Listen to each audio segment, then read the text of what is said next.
in lacrime, non voglio più giocare a calcio, voglio smettere, avevo 26 anni avevo, non voglio più giocare a calcio, voglio smettere. Dopo il primo anno alla Juve successe, ad aprile del primo anno alla Juve, basta, non ce la faccio più, è una sofferenza continua, non mi diverto più, sto più in fisioterapia di qua, e c'era lui, faccio Ale, basta, voglio smettere e vengo a lavorare con te. E il folle mi rispose, va bene, secondo me sei anche portato, ma datti almeno l'ultima possibilità, mi disse. In quel datti almeno l'ultima possibilità, così, tum tum, sai quando passi, non sembravo neanche io a pensare quello che avevo appena pensato, e mi fece accendere, ok, qual è questa ultima possibilità?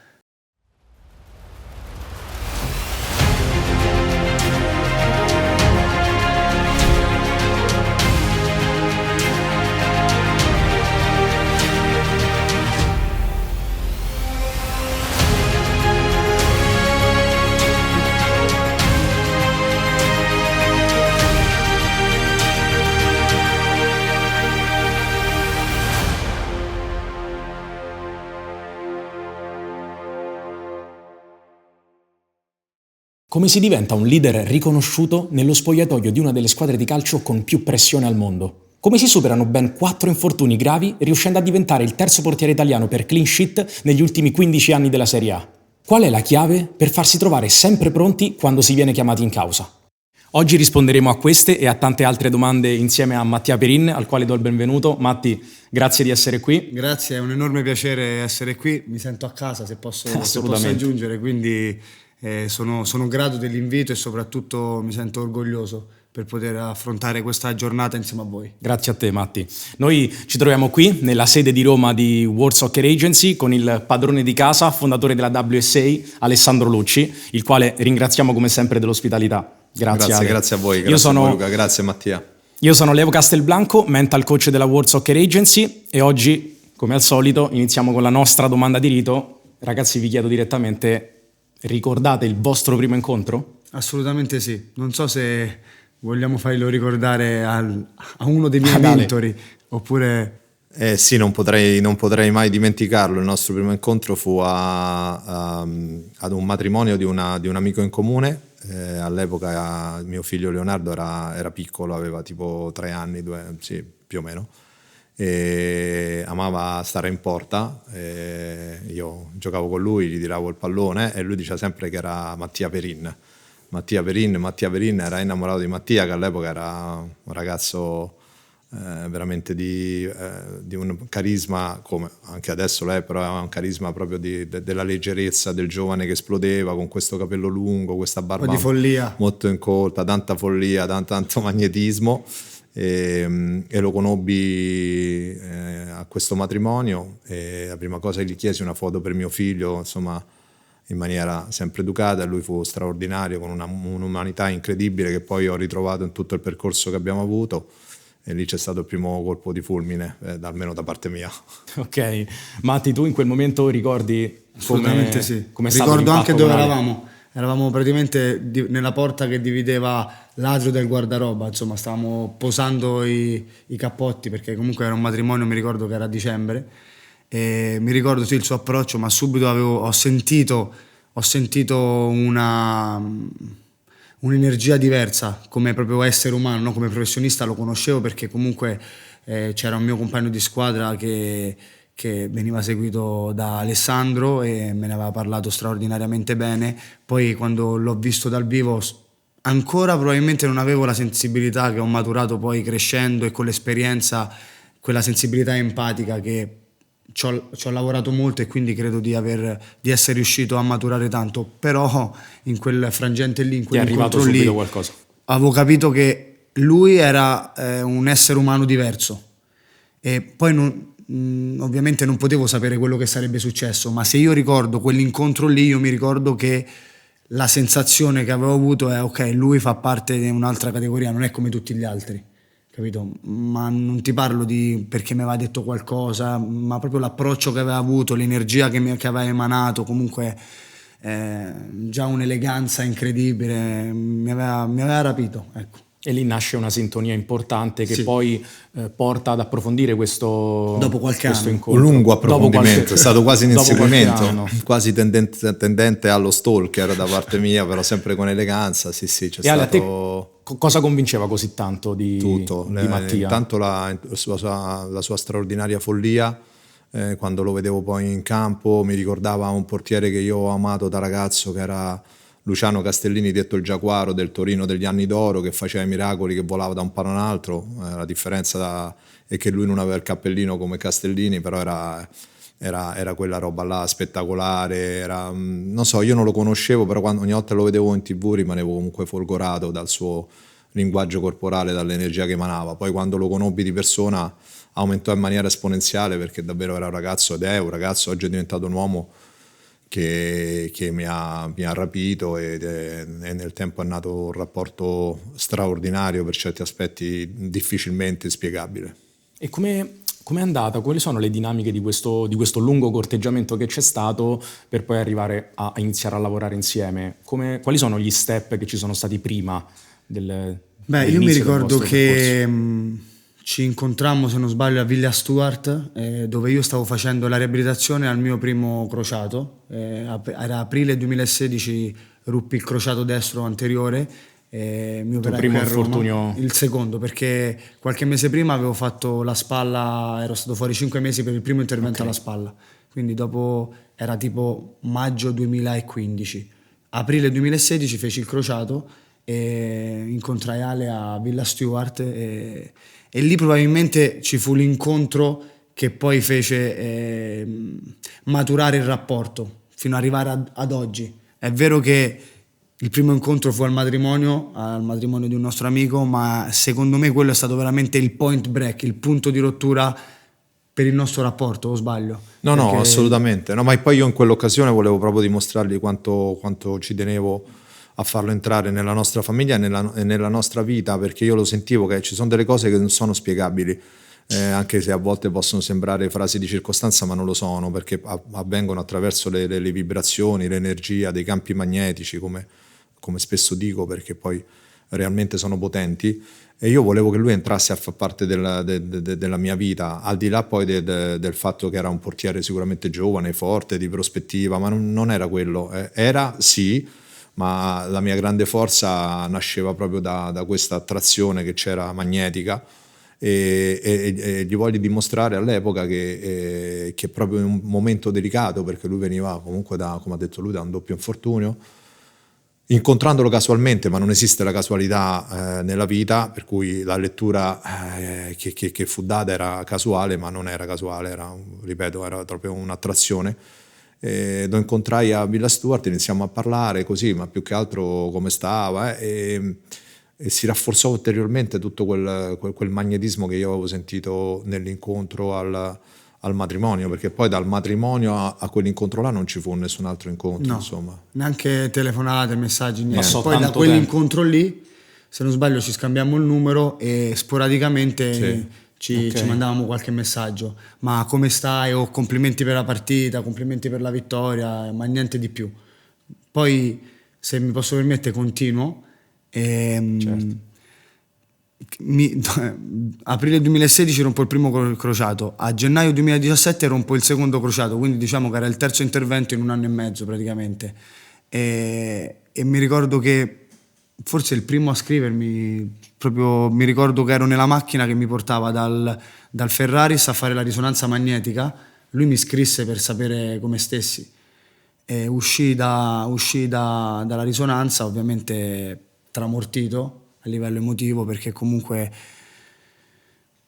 dico sempre, nella vita vera, che poi lo sport dico sempre che è un gioco, la vita vera è altro. Nella vita vera subire l'infortunio che ho avuto io non è niente, in una carriera sportiva può farti mancare la terra da sotto i piedi, diciamo, perché tre così uno dietro l'altro, insomma esco da lì tramortito, e mi ricordo che il primo a cui mi sono sentito di rispondere ai tanti messaggi che io ricevetti quel giorno fu lui. E quindi poi da lì cosa succede? Che torno a Roma a operarmi, stavo cominciando a maturare l'idea di voler cambiare agente, volevo cominciare a cambiare un po' di cose nella mia vita, perché i cambiamenti voluti creano energia positiva e ne sono convinto. Succede che torno a Villa Stuart e noi cominciamo a messaggiare, vediamoci un giorno, vediamoci. Io stavo cominciando a cercare di instaurare un dialogo con diversi agenti italiani.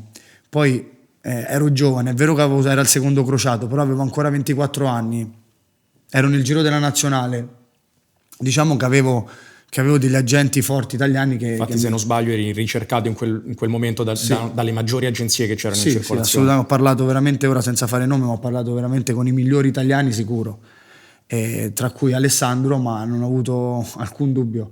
Sia io e sia mia moglie, che all'epoca era solo la mia fidanzata, ora è mia moglie, abbiamo 3 splendidi bambini. A pensare che siano passati 10 anni e sono successe così tante cose, mi ricordo ancora vivamente quello che abbiamo vissuto e quello che mi disse mia moglie, che lei è una tranciante, cioè sì, no, non esiste la linea di mezzo, e l'unico insomma agente di quelli con cui avevo parlato, dialogato anche più di una volta, tra l'altro erano venuti a Villa Stuart a trovarmi, quindi tutti quanti si erano fatti dei chilometri per venirmi a trovare, l'unico ha detto: se devi scegliere uno, io sceglierei lui. E io anche dentro di me avevo già scelto, cioè sapevo che, tanto è vero che dopo che andai a cena a casa sua vidi altri 2 agenti, ma non li volevo vedere, cioè avevo già scelto, lo feci più per una cortesia che per altro. E quando prendesti ufficialmente proprio la decisione di scegliere Ale e come gliel'hai comunicato? Credo che o ci vedemmo al telefono, gli dissi, tipo, lo chiamai durante la telefonata, lui mi stava chiedendo se avevo maturato, se volevo rimanere col mio ex agente, se stavo veramente... Io ho detto no, io ho scelto di prendere te, vediamoci, che parliamo di strategie, di quello che fare, perché comunque era il secondo crociato e ero un po' preoccupato della mia carriera. E un'altra cosa splendida fu andare a casa sua con Giorgia, che era la mia fidanzata, non eravamo ancora sposati, andammo a casa sua con Jaima, i suoi splendidi figli, Leo e Caro, e mi sentii a casa dal primo momento, cioè era come se ci fossimo già conosciuti in una vita precedente, ma tutti quanti, cioè anche Giorgia, Jaima, eravamo veramente iperconnessi. La racconto io l'aneddoto o lo racconti te? No, racconto io. Vabbè, lo racconto io. Meno male che c'è la persona presente, perché sennò uno può pensare, vabbè, questo è un mitomane. Eravamo a casa mia, lui aveva il tutore al ginocchio. Ero operato da 1 mese e mezzo, pochissimo. Ancora non andavo in campo. Era più un invito di amicizia, perché all'epoca comunque ancora eravamo nella fase di dialogo, di chiacchierate, di conoscenza. E mi ricordo la scena, addirittura eravamo seduti sul divano e lui aveva i piedi poggiati che gliel'avevo autorizzato io, non è che è maleducato, aveva i piedi poggiati sul tavolino del divano, e di fronte al divano, e mi disse no, perché sai, io ho bisogno di nuovi stimoli, ho bisogno sempre scusa se ti interrompo Ale, sempre nel circolo del voler cambiare, perché avevo bisogno di aria nuova, cioè io per me Genova è casa mia, è la culla dei miei sogni, cioè è quello che è come mia mamma, Genoa e Genova, però in quel periodo lì ero arrivato e tanti infortuni secondo me derivano dal punto di vista emotivo e gli stavo chiedendo dai, ok, secondo me adesso è il momento di andare via.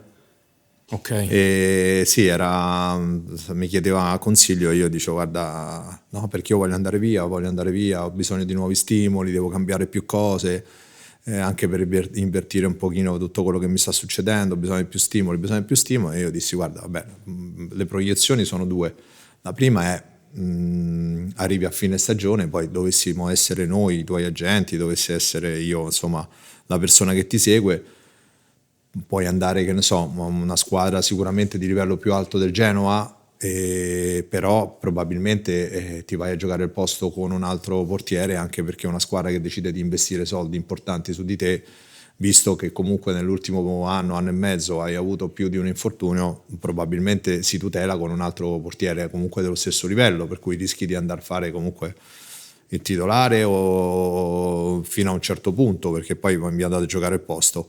E lui dice vabbè, ma l'alternativa qual è? Io dissi guarda, torni, mi piacerebbe dire torniamo, ma torni, sfiammi, fai una stagione clamorosa, ritorni a fine stagione, ti fai il prossimo anno al Genoa dove veramente torni a volare, ti motivi bene a livello mentale perché hai bisogno di motivazioni, fai una grande stagione, vai a un anno dalla scadenza perché comunque non rinnoverai e poi andremo alla Juventus. E lui mi disse: ma tu sei pazzo, ti ricordi, no? Sì. Mi guardò e mi disse: no, tu non stai bene.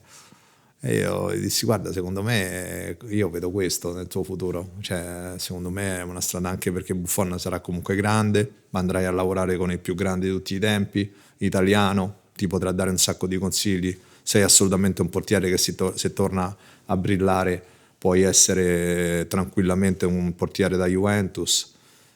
Lui piano piano mi ascoltò, poi maturò un pochino delle convinzioni, poi nell'interregno iniziamo ufficialmente ad essere una famiglia, cioè iniziare a lavorare, anche se è una parola che non mi piace, e successe esattamente questo. Poi no? Aggiungi tu qualcosa? Sì, no? anche vero che la tua reazione quale fu? Sì, la mia reazione fu di incredulità, poi successe veramente, anche perché poi non rimase Gigi andò via, andò al Paris Saint-Germain e rimase Tech, io andai con Tech, lì cominciò comunque, poi andiamo più avanti, parliamo più avanti credo della Juventus e tutto il resto, sì. Però se tu ci pensi, la visione che ha avuto lui 2 anni prima di quello che accadde fu, cioè, non avanguardista di più, cioè prevedi il futuro praticamente. Pensa che noi, per quanto sapeva che io ero legato al Genoa, iniziamo anche, ti ricordi, a parlare, sì, per un eventuale rinnovo di contratto, sì, col Genoa, per poter andare via, comunque metterli nelle condizioni, ma tanto ormai sono passati tanti anni, si può dire, loro non ci vennero incontro e tutt'oggi sono io quello che se n'è andato un anno della scadenza, invece noi avevamo dato la possibilità al Genoa di rinnovarci il contratto e per poterli mettere in una condizione migliore, ma alla fine andò come disse Alessandro, proprio, certo, per filo e per segno.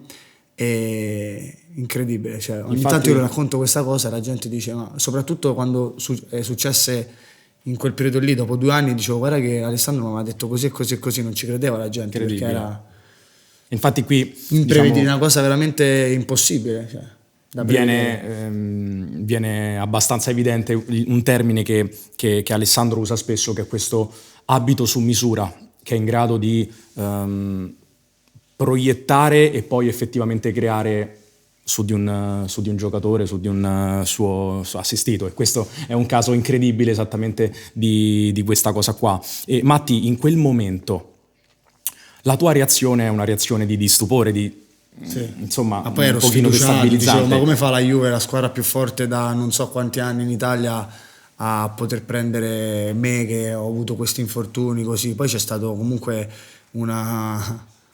un lavoro dietro dal punto di vista mentale con lui quell'anno lì, perché comunque ritrovare la fiducia dopo quello che mi era successo era difficile. Certo, immagino che non fu semplice, perché poi tu nel 2018 passi alla Juventus. Sì. Quali sono stati i retroscena di questo trasferimento? Non lo so, io da lui. Ma il retroscena del trasferimento, diciamo, un trasferimento che parte da tanto tempo prima dell'estate nel quale poi fu fatto, perché chiaramente cercavo, insomma, di posizionare nella mente all'epoca del direttore sportivo Paradici la possibilità di Mattia, no? Ovviamente parallelamente stavamo cercando di alzare il livello di Mattia, insomma, performando come sapeva, perché all'inizio proprio era più un problema mentale, no? Cioè prendeva dei gol che non ci arrivava per pochissimo, li toccava, si tuffava, e uscì fuori in una delle nostre conversazioni, perché parlavamo molto anche dell'aspetto mentale all'epoca, e uscì fuori che era quel centimetro che mancava, che gli dicevo sempre che era un centimetro di convinzione, no? Che lui doveva tornare a sentirsi un supereroe mentalmente, perché la sua straordinaria follia era il talento più grande che aveva, la sua leggerezza, l'esaltazione, la capacità di andare veramente, di entrare in un'altra galassia all'interno di una gara. Ecco, quella cosa là non ce l'aveva più ed era un pochino spento, per cui diventava un buon portiere normale, ma lui aveva comunque tratti da portiere speciale. Lavorammo un pochino a forza di chiacchierate tra noi.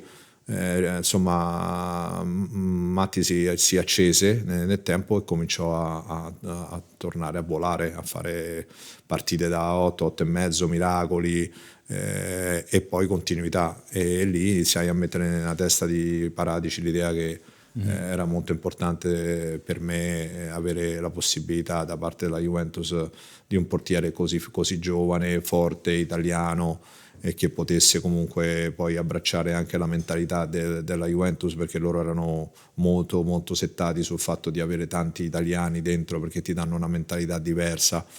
E iniziai così, chiaramente non è che fu sì dai quando lo facciamo, però iniziai a parlare, non so, a gennaio, febbraio, marzo, aprile, un po' a modo mio, che poi metro dopo metro divento sempre più pressante, e alla fine si aprì questa possibilità anche grazie al fatto che clamorosamente il Genova poi non gli rinnovò il contratto a lui, come aveva detto, perché in sostanza lui aveva l'apertura che aveva dato era continuare ai numeri che guadagnava, per cui non voleva neanche un euro in più. Però il Genova fece una proposta al ribasso e a quel punto si andò fisiologicamente a un anno dalla scadenza, e nonostante tutto fu venduto comunque a una cifra alta, perché se non ricordo male furono 15 milioni a un anno dalla scadenza. Ciò significa che se avesse avuto 2 o 3 anni di scadenza era un calciatore che valeva i 25 milioni. Il prezzo fu un'altra componente importante per invogliare la Juventus, no? E poi la cosa prese corpo e riuscimmo a fare questo trasferimento. Però ripeto, nel frattempo Mattia fece una stagione incredibile. Infatti Matti, dal racconto di Ale emergono due punti di vista, no? Il lavoro strategico che il tuo agente in quel momento, Alessandro Lucci, fa, e dall'altra parte l'aiuto che ti ha dato, gli spunti che ti ha dato dal punto di vista della preparazione e della gestione mentale. Ricordi tu di questi centimetri che mancavano, degli spunti che poi Ale ti ha dato e che ti hanno dato modo di cambiare passo effettivamente? Sì, io mi ricordo in maniera come fosse oggi, lucida, in una maniera che la vedo ancora davanti ai miei occhi e mi si ripercuote nella mente l'esatto momento in cui quello che lui mi stava dicendo io lo stavo capendo a livello consciente e incosciente, perché tante volte le due cose devono andare di pari passo per far sì che tutto si realizzi. E lui parlava prima di quel centimetro che mi mancava per tornare a fare qualcosa di speciale, cioè a essere determinante. Mi ricordo dove stavo facendo quella chiamata, ero fuori dal centro sportivo, camminavo, passeggiavo perché non ero soddisfatto di come stavano andando le cose. Comunque erano passati,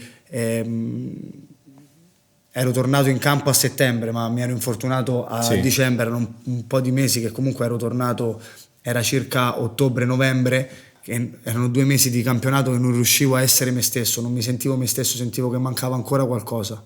E facemmo questa chiamata del famoso centimetro, ormai la chiamiamo la chiamata del centimetro. Andai in campo ad allenarmi, subito dopo lo chiamai perché feci una parata in allenamento, una parata, non voglio autoreferenziarmi, ma una bella parata. Avevi capito che c'era stato qualcosa? Che la toccai la palla solo con il medio, quindi 1 centimetro, la palla andò sul palo, linea, fuori.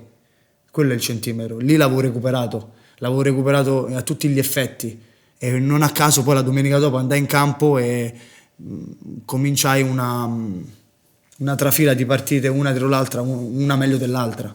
Quel centimetro l'avevo recuperato durante quella chiamata, che non è stata solo quella chiamata, è stata quella chiamata, più la chiamata prima, più quella prima, fino a quando, come dici te, fa un servizio di Taylor. È vero, anche dal punto di vista mentale è stato un servizio di Taylor quello, perché non è ma è la continuità del lavoro che tu fai per poter raggiungere. Ovviamente ci deve essere dall'altra parte uno che riceve, aperto, bisogna dare e ricevere, altrimenti.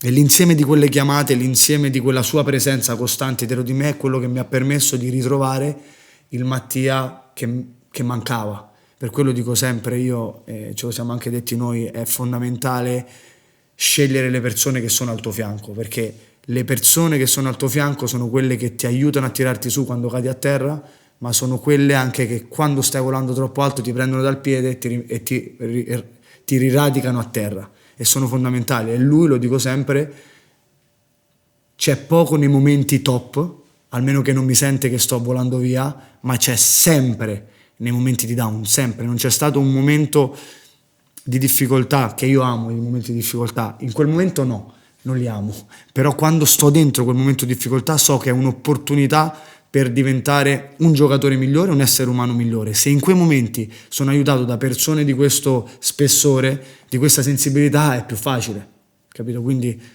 è fondamentale, non esiste nessuno in grado di poter fare tutto da solo, nessuno. Se tu, la bravura di ogni essere umano è saper scegliere le persone che ti circondano. 1, perché ti devono ispirare. 2, perché le puoi ispirare, e se ti permettono di poterle ispirare ti stanno dando qualcosa, ok? 3, nei momenti di difficoltà sono quelle che ti stanno vicino. E poi lui Matti, nei momenti di difficoltà c'è sempre stato. Cioè, poi anche Matti, ora stiamo registrando questo podcast, ma 2 settimane fa, 3 settimane fa, ho passato un momento di frustrazione, un momento di sofferenza. Non scappo da quelle cose lì, e lui lo sa, infatti spesso mi dice ogni tanto troppo, però io so che mi serve vivere a fondo quell'emozione lì, proprio a fondo, quasi a strapparmi la pelle di dosso per poterne uscire il prima possibile. per liberarla. Matti, questo centimetro che Ale con i suoi spunti e te con la tua apertura siete stati in grado di andare a prendere, che cos'era? Mancanza di fiducia, paura? Perché poi ci sono tante cose che vengono chiamate con dei sinonimi, ma poi rappresentano dei mondi completamente diversi. Sì, che cos'era? Era come se mi portavo la zavorra di voler essere determinante per forza. Era come quando, ti faccio un esempio, come quando l'attaccante vuole fare gol a tutti i costi e non riesce a far gol. Quando poi smette di pensarci, però poi è tutta una questione di fiducia. Non dover controllare per forza tutto. Un eccessivo Sto attaccamento nel momento presente, cerco di allenarmi al meglio, tiro fuori le parti più importanti di me. Mi ha aiutato in quel momento lì, lui mi ricordo che mi fece uscire che si stava un po' chiudendo la mia parte folle, che è un mio sé primario, che mi ha permesso, che è una parte di un'energia pazzesca. Tant'è vero che quando sento che sono giù ogni tanto io la tiro fuori apposta. E come la tiro fuori in campo? Magari parlando tanto con i compagni, dando anche certe volte qualche indicazione in più, mandando un segnale di un po' sopra la normalità, ma deve far parte di me. E lui quella volta si accorse che mancava quella parte lì, un po' indigena, selvaggia, come vogliamo chiamarla, deve esserci. Bellissimo, è un mio sé questo. primario, non posso Non metterla esserci. totalmente via, perché non sarei io, o no? Sì, non puoi normalizzare un folle, e lui è folle, ma è sanamente folle, e la follia la devi accendere, la devi esaltare, gli devi dare leggerezza. Leggerezza non vuol dire che entri in campo col sorriso, al contrario, non puoi entrare quando competi, non puoi mai entrare in campo col sorriso, a meno che non hai una cultura brasiliana che entrano divertendosi, ma quando entri in campo devi comunque battere l'avversario e devi avere una determinazione feroce. Però devi avere, chi è folle deve essere folle, cioè non puoi, il talento passa anche attraverso la follia. Il talento è un'espressione che veramente abbraccia varie forme, ma il talento del folle lo devi lasciare libero, e lui quella roba non ce l'aveva, era tornato e si era normalizzato, si impegnava, era come posso dirti, era professionalmente parlando, era inattaccabile, ma era spento, mi mancava quel centimetro di follia. In quel momento avevi percepito che poteva essere la leva giusta. Subito. A parte che, ho detto, con lui c'era una connessione anche speciale, cui era presa diretta, lo sentivo le vibrazioni, ma ero convinto della traccia che gli avevo dato, ed ero convinto dove dovevamo spingere. Ed ero anche convinto che era un click mentale, perché quando è così non è che, cioè, una condizione atletica ci vuole tempo, una condizione tecnica ci vuole tempo, ma quando è una roba mentale basta un click, basta accendere, e quando si è accese, cioè praticamente cioè, dall'allenamento successivo, come ti disse lui, la domenica, come ho detto prima, tornò a fare miracoli, perché lui non è un portiere regolare, nel senso che sicuramente è un portiere che ti dà tante cose, una certezza, una leadership, una capacità dialettica con la difesa che è fondamentale per un portiere, però lui lo capisci quando è lui perché fa i miracoli, capito? Fa quelle parate che dici oddio come ha fatto, che è successo, capito? E aveva ripreso a farli, e nel farli si era riacceso di nuovo e gli veniva voglia e fece una stagione incredibile. Se no, guarda, posso dire, e chiudo, io come agente devo fare il massimo per aiutare i miei ragazzi nei momenti di esaltazione di carriera, per trovargli altre soluzioni, soprattutto se loro vogliono, nei momenti di difficoltà, per trovare altrettante soluzioni. Però non vai alla Juventus soltanto perché c'hai una persona che magari può essere credibile, può essere convincente e quant'altro. È sempre la somma di risorse che ne fa una più grande, per cui abbiamo sommato le 2 risorse e siamo andati alla Juve. Però io ero convinto quando glielo dissi la prima volta, ero davvero convinto che ci saremmo andati così, l'avevo già vista la giocata, come si dice, insomma. Ascoltandovi parlare, da entrambi i lati sono emersi dei dettagli fondamentali per quanto riguarda il messaggio importante che può essere adesso fatto trasparire per chi ci ascolta, per giovani calciatori ma anche adulti, perché quando Ale parla della possibilità di riportarti in stato, poi effettivamente quello stato che ti permette a te, no, di fare quelle cose straordinarie, e quando tu dici di esserti forzato nello stare nel presente, di distaccarti da quel senso di devo ottenere, devo fare, e quindi essere totalmente decentrato, state mandando un messaggio incredibile dell'importanza dello stare non semplicemente nel momento presente, perché è importante stare nel qui ed ora, ma riuscire a stare nel momento presente perché è l'unico momento in cui effettivamente esce il chi sono io, che in quel caso era questa essenza tua di pura e sana follia. Quindi è un messaggio bellissimo da mandare, e tu attraverso la tua preparazione lo hai raggiunto, lo hai fatto, e penso lo hai messo come punto fondamentale delle tue performance. Sto qui perché qui sono io, e se sono io e quella roba esce. Ti eri decentrato, no? Ti sei accorto pure. Sì, ma poi mi è successo anche da lì a futuro, è successo tante altre volte, anche perché vuoi o non vuoi è impossibile essere sempre totalmente in equilibrio, quindi anzi ogni tanto cadere nello squilibrio è quello che ti aiuta a fare uno step in più. Ovviamente quando lavori su te stesso e ti ascolti realmente, i momenti di squilibrio durano meno, e quindi durando meno torni prima ad essere performante. Quello che è successo quella volta è che io non sapevo, io successivamente poi sempre grazie ad Ale mi sono affidato a un mental coach e ho cominciato un lavoro su me standardizzato, ok? Ma allora io non sapevo neanche cosa fosse il coaching. Probabilmente Ale neanche lo stava facendo, ma non lo sapeva neanche lui, forse, non lo so, però sì. Sapeva che la componente mentale era fondamentale, perché già all'epoca me ne parlava, ma io ero un po' non ci credevo molto, più che altro perché avevo approcciato con uno con cui mi ero trovato malissimo e quindi non ci credevo molto, okay, e quindi preferivo una persona con cui avevo ed ho una stima infinita, un dialogo di una persona più grande che conosce il calcio, conosce me, dal punto di vista umano è incredibile, quindi mi confidavo con lui, e in queste confidenze probabilmente stavamo già facendo del coaching.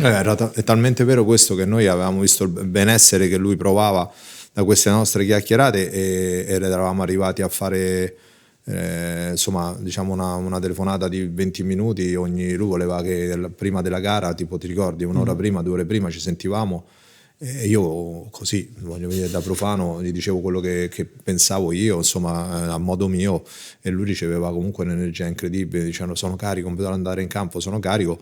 quando capii che comunque aveva questo tipo diciamo, di risposta, gli proposi di iniziare, perché poi Sì, successe dopo un infortunio. Esatto, gli proposi comunque quando capii che lui era veramente uno che poteva beneficiarne tanto, perché tutti ne possono beneficiare, ma se non sei convinto crei già una prima barriera, per cui è difficile poi da andare ad abbattere. E allora lì gli dissi: guarda, secondo me ci dobbiamo affidare comunque a un è bello anche questo aneddoto, però questo aneddoto è bello anche a Villa Stuart sempre. Sì, esatto. Cioè io esco dalla sala operatoria perché non ho fatto la spalla, crociato destro, crociato sinistro, poi spalla un'altra volta. Sì. Quindi era il quarto infortunio, quarto intervento in 4-5 anni, non mi stavo più divertendo. Esco dalla sala operatoria comunque anestesia totale, un po' rimbambito, i miei genitori in camera, comunque scoppio di sofferenza, tutto quello che mi ero tenuto dentro in lacrime. Non voglio più giocare a calcio, voglio smettere. Avevo 26 anni avevo, non voglio più giocare a calcio, voglio smettere. Dopo il primo anno alla Juve successe, ad aprile del primo anno alla Juve, basta, non ce la faccio più, è una sofferenza continua, non mi diverto più, sto più in fisioterapia di qua. E c'era lui, faccio: Ale, basta, voglio smettere e vengo a lavorare con te. E il folle mi rispose: va bene, secondo me sei anche portato, ma datti almeno l'ultima possibilità, mi disse.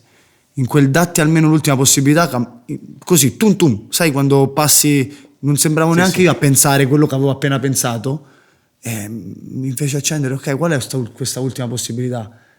E mi ha detto: perché non provi a iniziare con un mental coach, a vedere magari mettere in equilibrio dei tuoi stati emotivi che non conosci e non riesci neanche a controllare. Perché non provarci? Poi dopo non va bene neanche stavolta, vieni a lavorare con me, le porte della VSA per te saranno sempre aperte.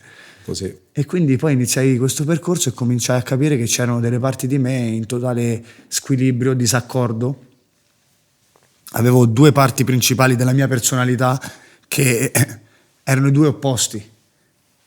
Uno ribelle e uno invece ipercentrato, professionale. Ok. Quindi far andare d'accordo queste due parti era molto difficile, e se non hai gli strumenti per farlo, io potevo ritornare alla spalla, potevo metterci tutta la professionalità che volevo, ma sarei incappato in un altro infortunio. E quel datti almeno l'ultima possibilità mi ha dato, io dico sempre, un'altra carriera, perché io dopo l'operazione alla spalla, la seconda alla spalla, la quarta in 4-5 anni, sinceramente avevo visto finire la mia carriera. Avevo 26 anni, ora ne ho 33. Se penso alle cose che si sono aggiunte, cioè sono grato, veramente sono grato di quello che è successo. E datti l'ultima possibilità. Questo testimonia ancora un'altra volta, insomma, la capacità, no? E il ruolo delle giuste persone accanto. Ne ho parlato in prima, questo non momento, a caso. in questo caso in particolare Alessandro, che con quattro parole ti ha fatto cambiare completamente modo di ragionare e motivazione di voler fare, soprattutto. Matti, ultimo anno di Genoa, tu ti salvi clamorosamente, fai una stagione strepitosa, però in quell'anno non arriva la convocazione con la nazionale. Come l'hai presa? Come hai reagito? Sì, lo metto un attimo nell'arco temporale per farlo capire, perché Sì. Andiamo alla Juve, mi faccio male alla spalla, sto 9 mesi fuori e vado a Genova 6 mesi, l'anno del Covid, ci salviamo, erano ultimi in classifica, ci salviamo all'ultima giornata. L'anno dopo non avevo fatto 6 mesi, sai, c'era stato il Covid, avevo fatto medio, cioè non picchi, no down, una stagione sufficiente, sì. Non c'avevo tante opportunità e mi si ripresenta l'occasione di fare un altro anno al Genoa in prestito, subito abbiamo accettato, andiamo a Genova. Cazzo, per me casa mia era la piazza ideale per ritrovarmi, no? E lì anche iniziamo e facciamo un anno, e all'inizio un po'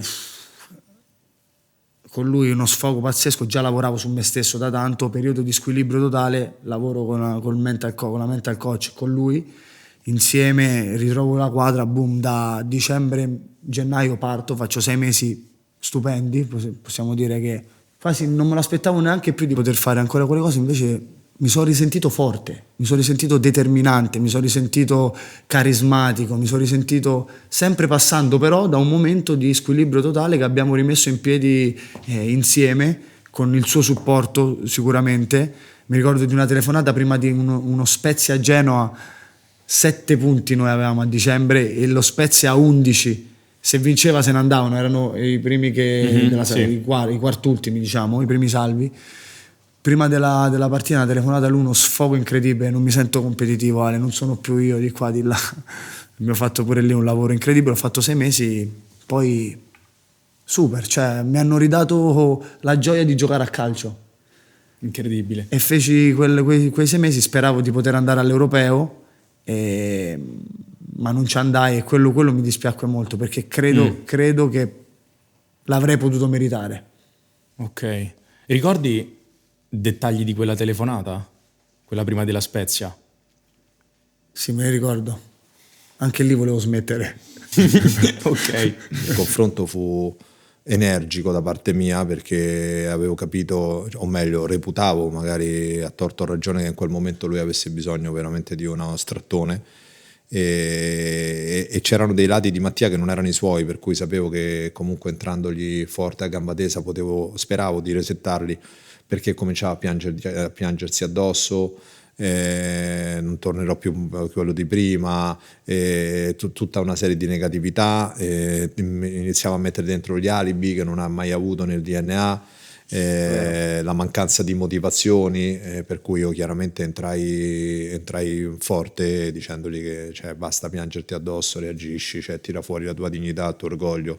Cioè, abbiamo parlato di fare un percorso, una carriera di un certo tipo, comunque le ambizioni, che ti nutri di questo, allora adesso dimostrami che sei credibile e che non erano soltanto parole buttate al vento e reagisci, perché così non ti ci voglio più sentire, cioè proprio non esiste. Adesso la sto dicendo così, ma insomma fu una chiamata, però sempre con un affetto di fondo, perché altrimenti se non senti quella cosa, se lui non sentiva il mio affetto probabilmente avrebbe reagito in maniera diversa, anche perché è un ragazzo con una personalità scoppiettante, però ecco, insomma fu una telefonata di quel genere, andando a pulire tutta una serie di elementi che aveva tirato fuori che non gli appartenevano, non erano proprio nella sua natura, ma era un momento che nel quale in quel periodo là aveva bisogno di tirar fuori questa roba, però poi se non bisognava mettere un freno in maniera energica, sì. E poi da lì comunque reagì, perché sapevo che il risultato sarebbe stato comunque molto buono, perché conosco troppo il suo orgoglio, la sua ambizione, bisognava riaccendere un po' di valori che aveva messo un attimo, si faceva quasi dei dispetti in quel momento, capito? Era quasi dispettoso con se stesso. Hai subito tanti infortuni. Come hai trovato sempre la capacità di uscirne? Con l'amore per questo sport, che ogni tanto lo passa in secondo piano e pensiamo che sia comunque lavoro, successo, ma tutto parte dall'amore e la passione che abbiamo per il nostro... Perché tu non solo ne uscivi, tu tornavi più forte di prima. No, quello lì sicuramente... Quello sicuramente, ti ringrazio, ma... Un po' di follia ci vuole, assolutamente, perché pensare di poter tornare ogni volta e stare lì 6 mesi, 7 mesi, 8 mesi a fare fisioterapia per soffrire, vedere gli altri giocare, tu no, non sapere come rientri, sicuramente è frustrante. Però secondo me l'amore e la passione che nutro per questo sport, e soprattutto me lo devo perché tutte le volte che sono caduto mi sono rialzato, e sono orgoglioso di questo e sono orgoglioso di poter mandare un messaggio a tutti. Cioè, certo. Ci si può rialzare sempre, è una scelta. Anche perché... Scegliere è forse uno dei verbi più importanti che abbiamo. Scegliere, ognuno fa una scelta. Io ho scelto ogni volta di rialzarmi e di rimettermi in gioco, con la paura di non essere più quello di prima, perché comunque quella crea una frustrazione incredibile. Non so se sono tornato meglio o peggio, ma sono tornato sicuramente diverso, e quel diverso mi piaceva sempre di più della mia versione precedente. E tu, Ale, notavi questa capacità, magari inconscia in quel momento, ma anche se ci stava lavorando sulla sua identità, di Mattia, di riuscire comunque a vedere all'interno di quegli episodi molto particolari, molto duri della propria vita, comunque sempre un qualcosa per uscirne molto bene? Lo vivevo, più che lo sentivo, lo vivevo, perché come ha detto prima Mattia, io non amo molto essere presente quando le cose vanno a gonfie vele, nel senso faccio anche un piccolo passo indietro, perché poi c'hai tante persone vicino, le cose vanno, insomma, vanno in maniera straordinaria. Mi piace più essere vicino alle persone a cui voglio bene quando sono in difficoltà, per cui in quei momenti che sono stati ovviamente frazionati, tra virgolette, ma insomma sono stati un pochino, noi eravamo in contatto quotidiano, in connessione direi più che contatto quotidiana, e io sentivo la sua forza, perché lui è una potenza, la più grande potenza ce l'ha a livello mentale, poi negli anni l'ha sviluppata. Oggi veramente parlare con Mattia è un qualcosa che ti lascia spunti anche ai professionisti come te, perché veramente ma non è soltanto una questione che aumenta il coach, Mattia è un ragazzo tanto diverso per tanti motivi. È che stato per me un grandissimo lavoro su se stesso, quindi sì, però ha una maggior potenzialità mentale, una lettura, una velocità di esecuzione, un cervello così veramente così frizzantino, che in più un ragazzo che, essendo curioso, legge di tutto e di più, per cui è anche molto colto per l'età che ha. Mattia è una vera e propria risorsa. Io lo sentivo rispondendo, lo sentivo in connessione, ma aggiungo che al di là della professionalità, della serietà, del fatto di aver fatto sempre le cose giuste, sia la fisioterapia, la tipologia di allenamento, quello non ti porta a diventare più forte di prima, perché lui è molto più forte di prima, anche perché poi le sofferenze ti fanno capire tante cose, ti fanno maturare, e se le superi diventi inattaccabile, cioè per troppe cose che ti possono succedere, per quello che hai già vissuto diventano cose relative. È stata la determinazione che lui ha avuto, e ritorniamo poi a quando dico sempre quella fame, quel fuoco che devi avere dentro, che va oltre la professionalità. Lui ha avuto un fuoco che lo ha alimentato lui, lo abbiamo alimentato insieme, ma lo ha acceso, lo ha riconosciuto e l'ha voluto, che l'ha portato ogni volta a rialzarsi e a diventare oggettivamente più forte di prima. Non sono frasi da favola o da libro che deve finire bene. Mentre stiamo facendo questa trasmissione, Mattia è il portiere titolare della Juventus, e quando parli di Juventus parli di uno dei club più importanti al mondo. Non è importante la squadra del momento, che comunque è una squadra forte, ma la maglia che tu senti, che indossi, e soprattutto il contesto.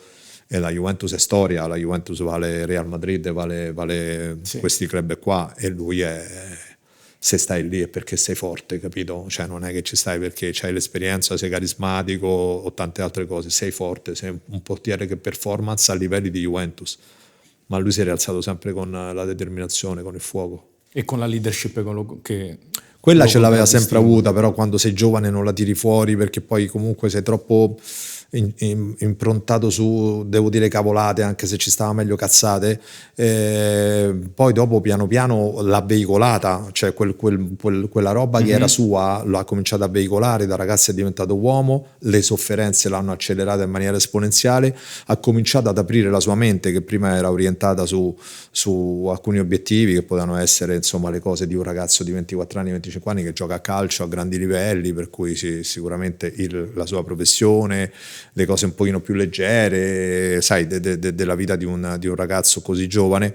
Poi andando avanti ha cominciato ad andare in profondità, ha cominciato a scoprire una parte della sua mente, che era una parte dove aveva fatto veramente una ricerca importante, è andato verso concettualmente una spiritualità, ed è diventato un uomo molto carismatico e un grande leader. Aggiungo che ha la componente di leadership dettata proprio dalla tua mente, dall'energia che emani. È un grande comunicatore, perché poi per essere leader, o sei leader tecnico per cui sei silenzioso ma sei talmente un fenomeno che il gruppo ti segue, o se vuoi diventare comunque un carismatico attraverso una leadership, il dialogo è fondamentale, per cui devi avere un'intelligenza emozionale straordinaria, perché devi capire in tempo reale cosa devi dire in quel momento a un compagno o a una squadra, però poi dopo devi avere i modi, le parole, e lui è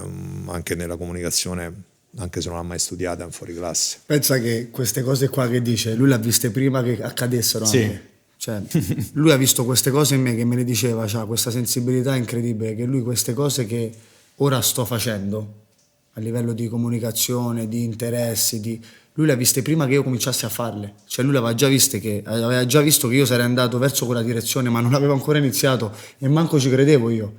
E poi invece sono passati 10 anni, io mi ritrovo adesso comunque con gli interessi che ha detto lui. Sicuramente il lavoro su me stesso mi ha portato a avere questa fame di voler saperne sempre di più, perché è un sentiero che non finisce mai. Quindi sto volerne sapere sempre di più sicuramente ha fatto sì che la mia personalità prendesse più fiducia e più coraggio nel comunicare cose vere, e soprattutto perché le ho vissute, e c'è una differenza incredibile tra sapere e conoscere. Sapere lo puoi leggere sul libro, ma conoscere lo devi sperimentare. Io come posso insegnare? No, non insegno niente a nessuno. Condividere una mia esperienza che può aiutarti se non l'ho vissuta. Io l'ho vissuta, vedo che ti sta probabilmente capitando la stessa cosa che è accaduta a me. La riconosci. E io la riconosco e condivido la mia storia con te, senza insegnarti nulla, perché non ti devo insegnare nulla. Siamo tutti sullo stesso piano. C'è solamente chi è più consapevole e chi è meno consapevole. C'è chi è pronto ad ascoltare e c'è chi non è pronto ad ascoltare. Se becchi la persona non consapevole ma pronta ad ascoltare, gli può cambiare la vita. Come lui fa, io lo dico sempre, a tutti i giocatori che ha avuto ha cambiato la vita. A me ha cambiato la vita. Cioè lui ha un potere nelle sue mani che per quello forse uso il condizionale, mi potrebbe piacere fare l'agente quando smetterò di giocare, perché ha il potere di cambiare la vita delle persone in bene. E quindi e pensare a quante persone l'ha fatto. Poi io parlo di me, cioè c'è sicuramente una mia vita con e senza Ale Lucci. Senza Ale Lucci e la VSA c'è un prima e un dopo, e il dopo è stato molto più meraviglioso di quello che c'era prima, e sono sicuro al 100%, e non sono mai sicuro di niente, ma di questa cosa sì, che se non avessi incontrato Alessandro nella mia vita non sarei così grato come lo sono adesso della mia vita. Questo è forte, no? È toccante, no? Sì, sì. Infatti c'è... Grazie. Probabilmente non ci Grazie, pensa, no? Non ci pensa lui, perché comunque diventa la normalità. Voi, perché comunque lui mi dice sempre che, e ci credo totalmente, che 1 più 1 fa 1 grande. E vedere in 10 anni quanto è cambiata questa agenzia e vedere tutti voi che ci lavorate dentro, a me mi inorgoglisce far parte di, anche se per una piccola percentuale, far parte di questa famiglia, perché veramente siete una piattaforma di gioia immensa per tutti i ragazzi che credo che seguite. Quindi Comunque quanto è bello vedere che si va tanto oltre il calcio, tanto oltre la professione, no? sì, l'abbiamo detto prima, il calcio alla fine rimane un gioco. Poi sai, con determinate persone ti rendi conto che è tutto così naturale, no? E con Mattia adesso sembra una risposta a tutto quello che ha detto, ho veramente i brividi, ma faccio fatica a poter spiegare che cosa è Mattia, che cosa rappresenta Mattia per me, e che potenziale che è diventato a realtà, ma che ha margini ancora incredibili è Mattia.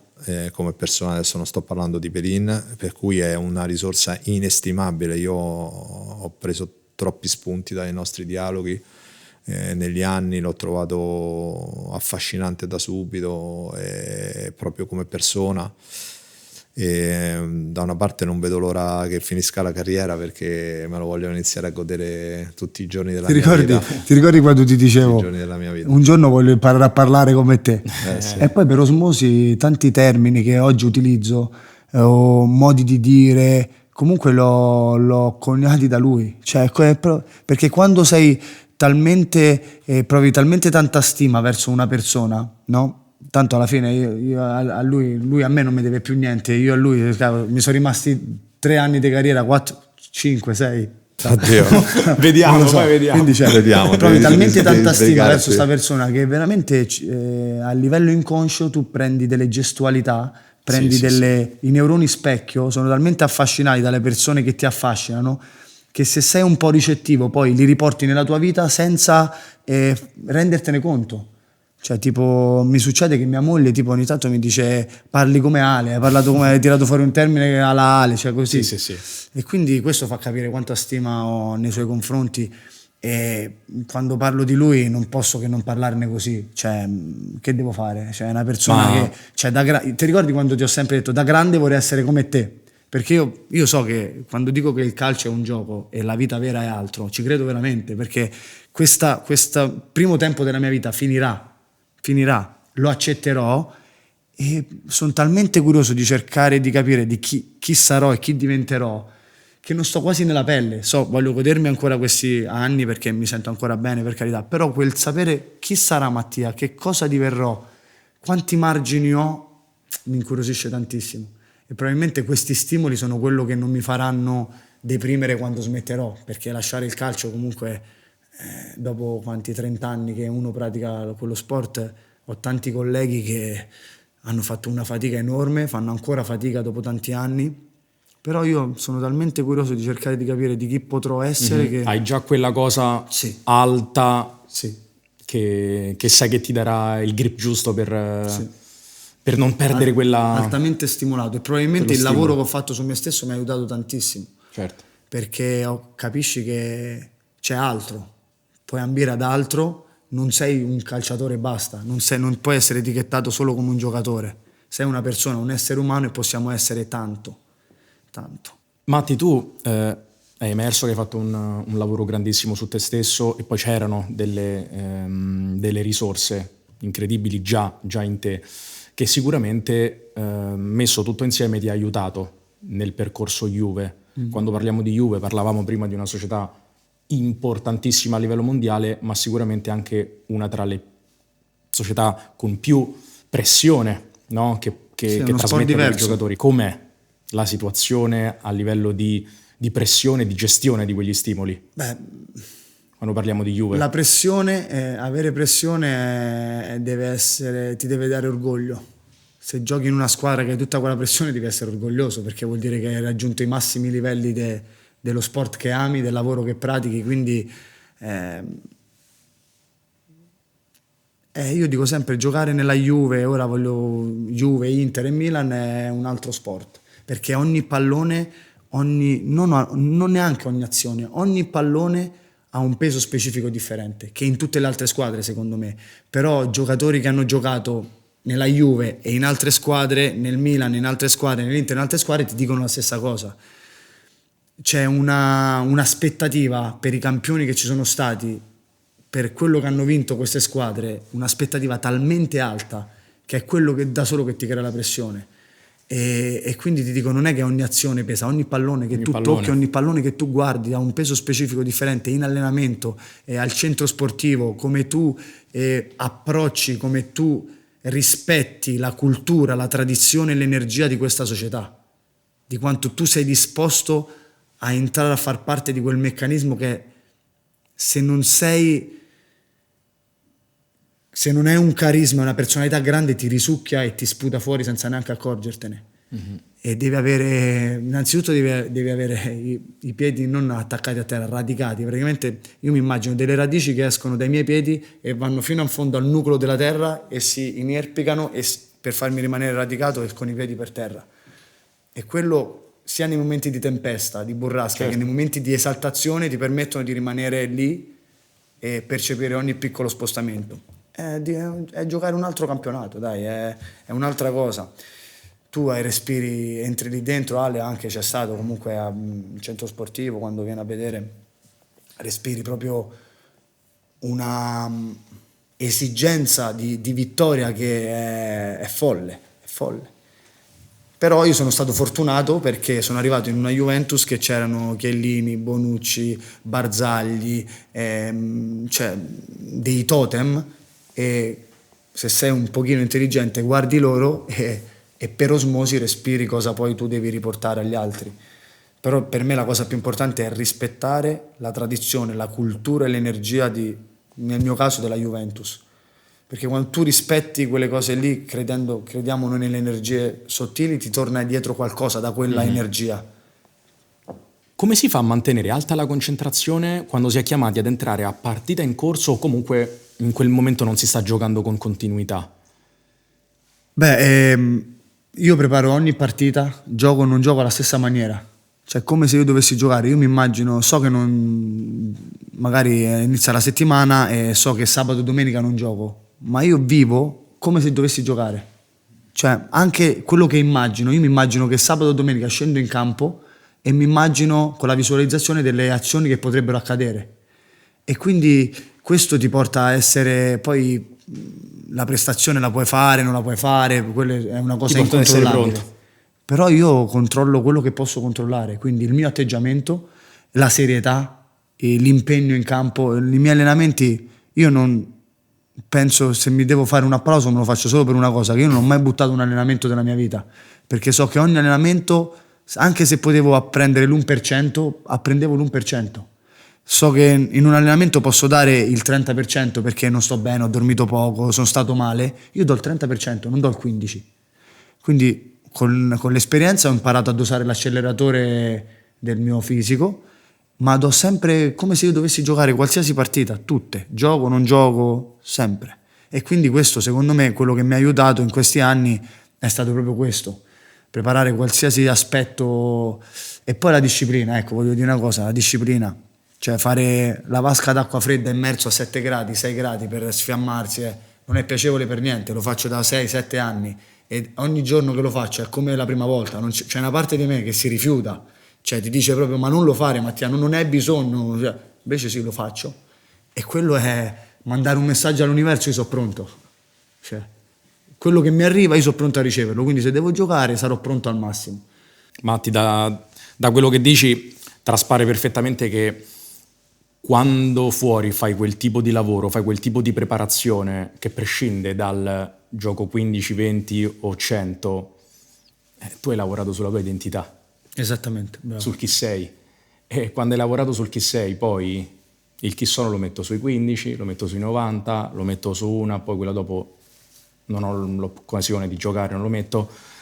E tu hai lavorato sulla preparazione di una tua identità, tu hai lavorato sul chi sei, che è molto definito, molto forte, e quello ti permette Grazie. poi di essere pronto, ed è bello, insomma, l'esperienza che ci hai riportato. Allora, io ormai faccio questa professione davvero da tanti anni, 25, ho avuto il privilegio di gestire sempre calciatori che hanno fatto grandi carriere, o quasi sempre, hanno scritto pagine di storia passata, presente e spero di poter dire futura. Ma a me non era mai successo di confrontarmi con un club come la Juventus ed avere un portiere come Mattia, che in quel momento o nei momenti nei quali siamo confrontati non era titolare, ma non giocava da titolare, e che era fuori dal mercato. Cioè Mattia per gli allenatori, per le società, in questo caso la Juventus, è sempre stato non cedibile, compreso a gennaio nell'ultima sessione di mercato, a giugno lo scorso anno, perché per loro è il calciatore più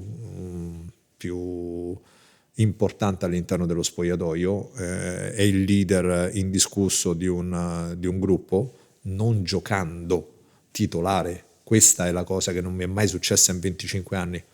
Non giocando titolare, o meglio, giocando alla fine tante partite durante l'anno, ma non è un portiere o un calciatore che fa 50 partite l'anno, 40 partite l'anno, è sempre stato definito nelle ultime sessioni di mercato incedibile per la sua leadership, per quello che rappresenta, per la sua identità da trasmettere e anche da spiegare poi a coloro che arrivano, perché lui ti mette proprio il timbro di quello che è la Juventus e quello che è, come diceva prima, ha detto tanti aggettivi, io aggiungerei anche la storia di quel club, non soltanto Vero. la traduzione, la tradizione, la cultura, direi la storia.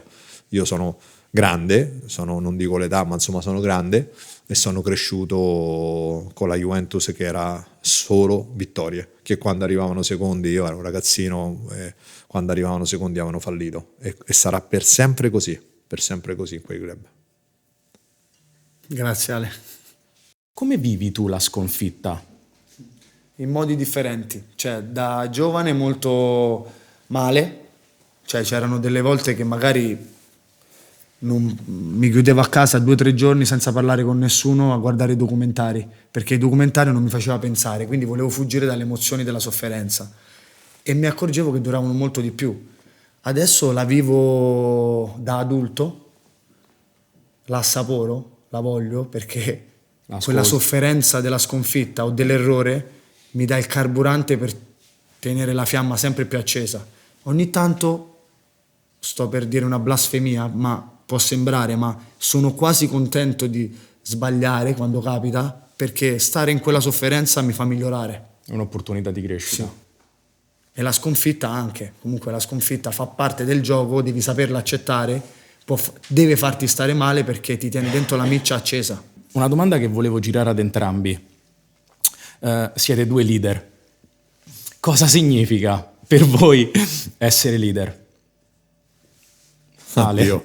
Intanto probabilmente meno ti ci senti e meglio è, perché sennò poi, siccome sei già una persona che può diciamo incidere nei contenuti e nei confronti con le altre persone, se ti inizi a sentire un po' troppo così poi puoi diventare vittima del tuo personaggio. Partiamo da questo presupposto.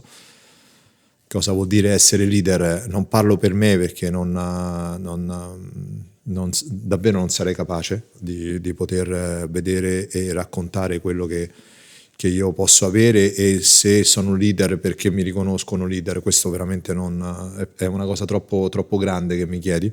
Però sicuramente ti posso dire che cosa rappresenta per me un leader quando io percepisco un leader. Intanto una persona sicuramente carismatica nel modo di porsi, nel modo di comunicare, nella grandezza che ha raggiunto e che trasmette invece una grande umiltà, una grande semplicità, nel saper essere vicino alle persone che hanno difficoltà, nell'avere quella sensibilità di capirle, nel saper dire la parola giusta al momento giusto, che non è necessariamente una carezza, ma a volte una carezza, a volte una frustata. Credo che per me un leader debba essere una persona che abbia veramente una componente anche di psicologia e di estrema sensibilità. Io non potrò mai definire leader una persona arrogante, anche se ha raggiunto il tetto del mondo nella professione che fa, e credo, e finisco, che il leader debba essere un esempio sui fatti, e allora a quel punto quando tu parli quelle parole sono piene perché tu le supporti dai fatti.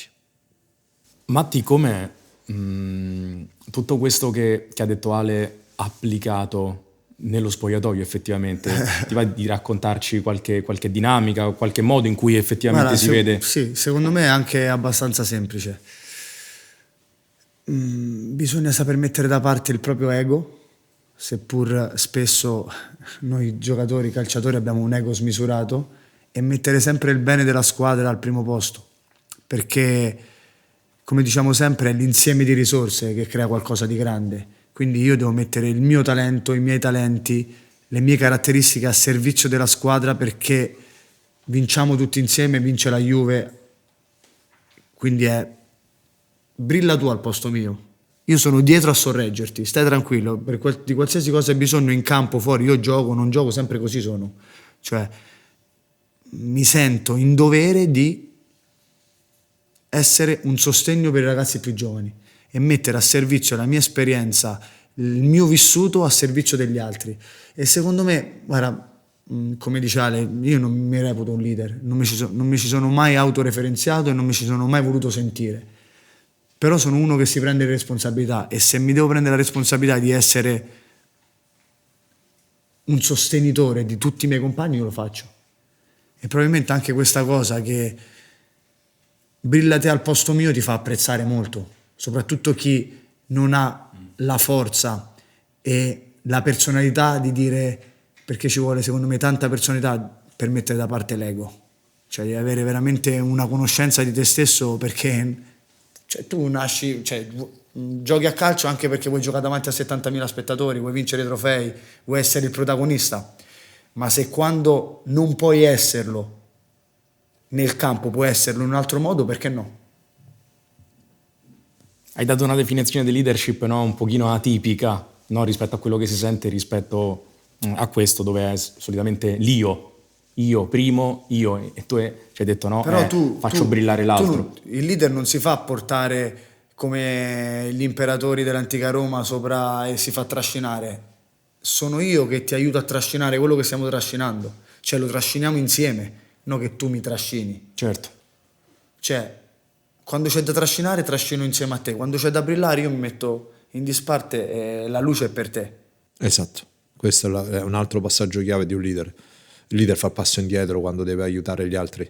Il leader parla di noi, non parla di io. Il leader è quello, è proprio l'ultima frase che ha detto, cioè trascinare quando nei momenti di difficoltà e quando comunque le cose vanno bene, splendere, c'è luce, fare un passo indietro e lasciarla a coloro che stanno crescendo e che hai preso sotto la tua ala protettrice. Esattamente, questa è un'altra sintesi incredibile della Fare una roba del genere devi avere tanto coraggio, perché essere il primo quando le cose vanno male e far brillare gli altri quando le cose vanno bene devi avere veramente uno spessore, secondo me, uno spessore incredibile, grande, sì.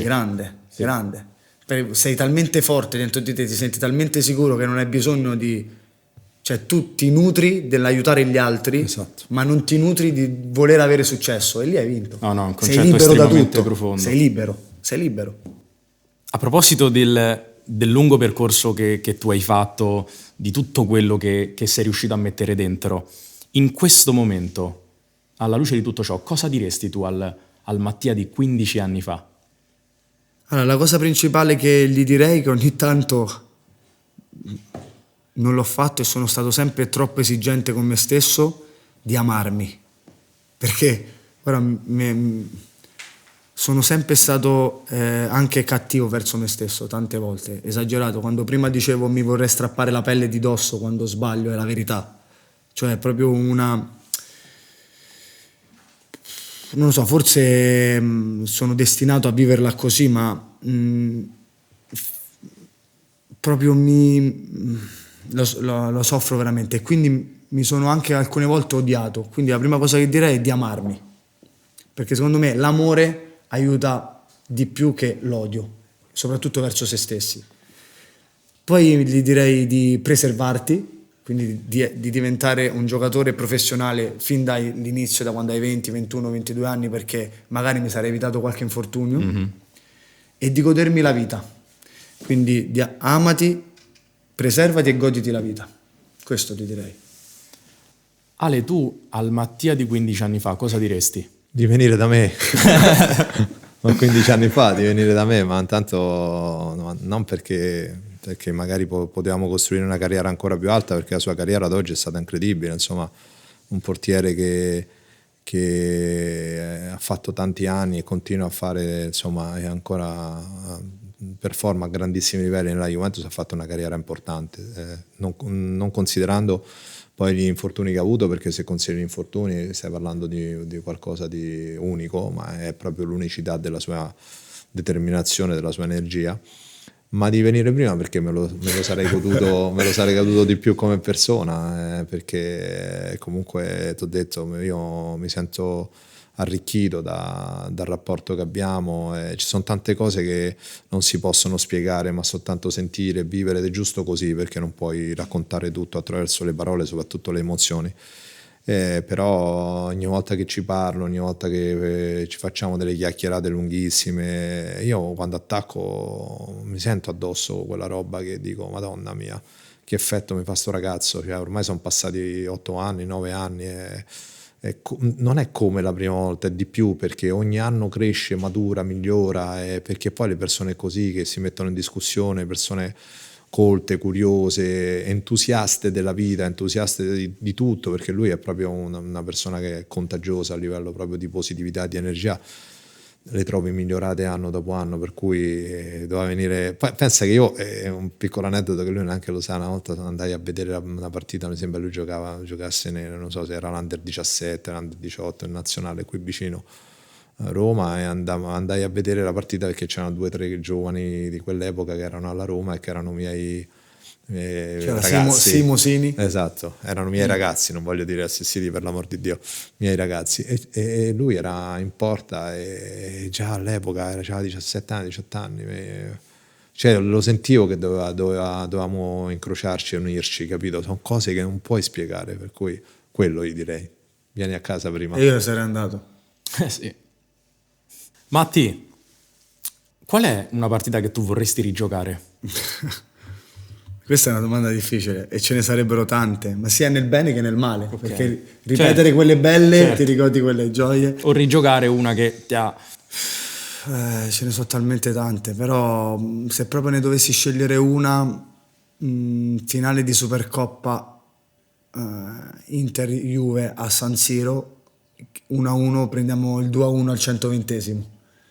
Quella è stata una partita che fai fatica a digerire, però mi ha permesso di avere l'entusiasmo, di avere la fame di arrivare a una finale e vincerla, e dopo 2 anni ho fatto la finale di Coppa Italia, abbiamo vinto la finale di Coppa Italia, quindi anche quello è servito. È un po' brutto vincere, cioè non ho mai visto qualcuno vincere senza prima perdere. È difficile, devi perdere per arrivare a vincere, perché sennò come Te la godi dicevi anche prima, di più, al no? momento di Te la godi anche di più. La assapori ancora in maniera più intensa. Quali sono le 3 cose a cui non rinunceresti mai nella vita, al di là di famiglia e persone care? Allora, sicuramente ho una passione sfrenata per il mondo dell'enologia e del vino, non solo per quanto riguarda solo la bevanda che ci inebria e che ci migliora le giornate o ci aiuta a festeggiare momenti importanti, ma proprio per la cultura, per l'umiltà, per quanto siano radicati col terreno, perché comunque lo lavorano da quando sono nati con le storie dei produttori, soprattutto quelli un po' più anziani, grandi, che hanno tante vendemmie alle spalle. Ogni volta che vado a visitare una cantina mi arricchisco di loro storie, veramente mi fanno tornare con i piedi per terra, e quindi sono molto affascinato da tutto il mondo, comunque il culto di Dioniso. Da quanti anni è che esiste? Da quando esiste l'uomo quasi, quindi se furono i greci prima a farlo un motivo ci sarà, Certo. quindi non è solo la bevanda per cui ho passione, È è tutto il significato, mondo, è tutto il mondo, tutto quello che gira, soprattutto chi lo produce, l'umanità che hanno, l'umiltà che hanno anche produttori che oggi sono diventati delle star, perché il vino comunque in questi anni è esploso, il mercato del vino, rimangono di un'umiltà veramente sconcertante, cioè loro proprio rimangono se stessi sempre, e quindi questo è una cosa che mi affascina tantissimo e non vorrò mai farne parte. Scusa, parte nel senso, vorrei farne parte, non ne ho le qualità, quindi lo assaporo e basta. Un'altra cosa che mi piace tantissimo è leggere. Ho scoperto qualche anno fa questa passione, e appena ho del tempo libero, lontano da impegni familiari o lavorativi, leggo più cose possibili, mi piace tantissimo. La tua è più una lettura o più uno studio? Studio, cioè poi vado a periodi, tipo Sì. ci sono momenti che leggo più magari per didattica, momenti che leggo più per imparare, momenti più per curiosità. Leggo principalmente psicologia, spiritualità e grandi classici. Adesso sto leggendo La filosofia occidentale, prima edizione di Bertrand Russell, che è stato uno dei più grandi psicologi che abbiamo avuto al mondo, britannico. Praticamente sono 1200 pagine di libro, lui ripercorre tutta la filosofia dall'inizio, quindi dall'antica Grecia fino ai giorni d'oggi, Sì. credo l'ultimo è Nietzsche, che nel libro argomenta. È un libro favoloso perché praticamente tu hai la cronostoria della filosofia mondiale, uno dietro l'altro. Il percorso completo. Sì. Bello. E poi la terza, aiutami Ale, No, non per forza 3, però il calcio. Il pallone. il calcio. Certo, però vabbè, quello lì lui È troppo ovvio, dici. No, ma lui ha detto, come hai detto, No, persone no, care. a parte famiglia e affetto. Il calcio per me è un affetto, quindi Ok. non l'avevo considerato, stavo parlando più di hobby, Ok. Ale, a te piace il vino? Sì. senza solfiti però. Sì, mi piace. Non sono sicuramente un appassionato come Mattia, però mi piace, e da quando conosco lui sicuramente mi ha spiegato talmente tante cose che me l'ha reso ancora più stimolante e affascinante come mondo. È vero, un pochino come tutta la chiacchiera che ci siamo fatti oggi, ragazzi. Infatti io Esco particolarmente arricchito, Anch'io. sia a livello di... Per me questa è stata una sessione di coach. Sì, sì, a tre, livello emozionale alto, livello di pensiero e di ragionamento veramente alto. Ripeto, esco veramente arricchito, vi ringrazio ad entrambi, grazie di essere stati qui oggi, grazie a Matti di aver accettato il nostro invito, di essere stato qui. Un enorme onore per me, grazie. Grazie davvero, grazie al padrone di casa Alessandro Lucci. Grazie a voi, grazie a voi. Grazie a tutti quelli che ci hanno seguito, ci vediamo alla prossima, a presto. Ciao a tutti.